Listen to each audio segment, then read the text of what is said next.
So what is a typical scenario that we see in the clinical setting with gut and psychology syndrome?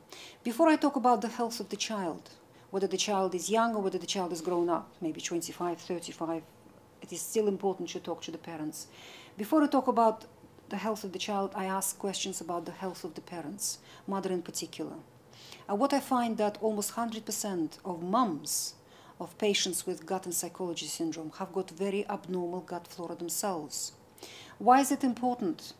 Because when the baby is born, the baby's body is sterile and their gut is sterile. And as the baby goes through the birth canal at the time of the birth, the baby acquires its first mouthfuls of bacteria. So the gut flora of the baby comes largely from mom and from dad and from anybody who looks after the child right from the beginning. The virgin sterile gut of the child gets populated in the first 20 or so days of life with a mixture of bacteria. And that mixture becomes the child's gut flora, which would go on for the rest of the person's life.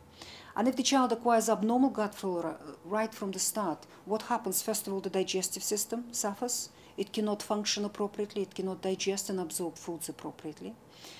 Secondly, various digestive systems appear, and the first symptom is colic in these patients, because abnormal flora, particularly yeasts in the abnormal flora, produce gases as they consume food.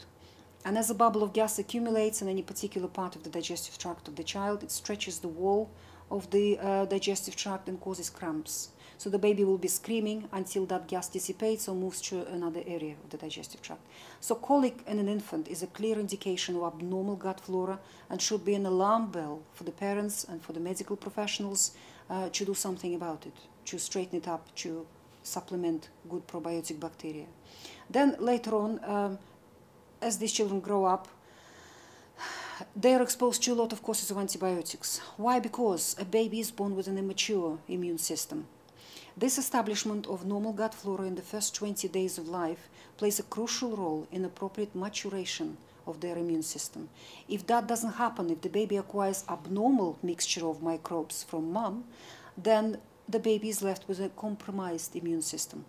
As a result, the child starts developing all sorts of infections and becomes a victim to all sorts of bugs that go around. Ear infections are the most common.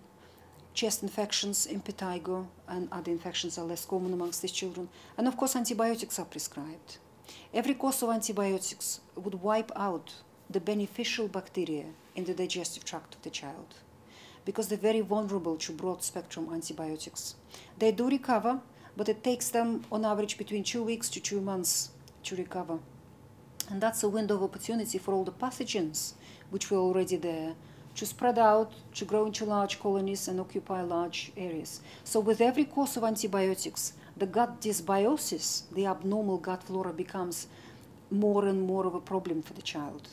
And usually by the end of the first year, that's exactly when the breastfeeding also stops. The child finishes up with frank dysbiosis, with very serious abnormalities in their gut flora, producing all the toxins which they usually produce flowing into the bloodstream of the child. And when the breastfeeding stops, that's when the symptoms begin of so-called mental problems.